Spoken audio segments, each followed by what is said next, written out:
السلام عليكم، أهلا وسهلا بكم مجددا في حلقة جديد من بودكاست أدياكو. أنا أينور، سأقدم لكم هذا الحلقة مع ضيفة ديلان، وموضوعنا عن كيفية إدارة الوقت. نبدأ بأول السؤال، وهي ما هي الوقت؟ الوقت هو حياة، وهو المتحكم الرئيسي في مسار الحياة الإنسان.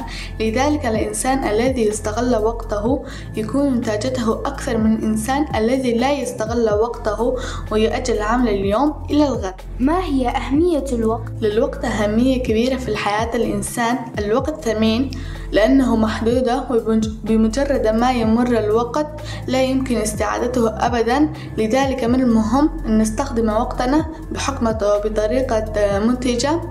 وتنظيم الوقت يزيد الكفاء في العمل.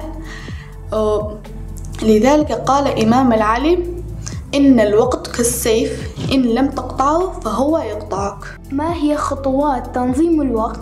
أولا تحديد الأولويات وترتيب المهام، مثلا الدراسة والنوم واللعب.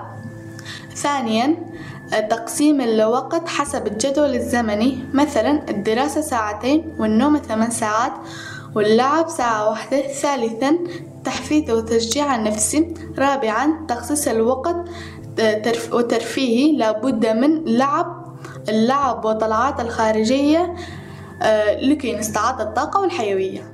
الوقت مهم، لذلك يجب علينا أن نستغله بشكل جيد. والآن نأتي لنهاية البودكاست. شكرا لحسن استماعكم.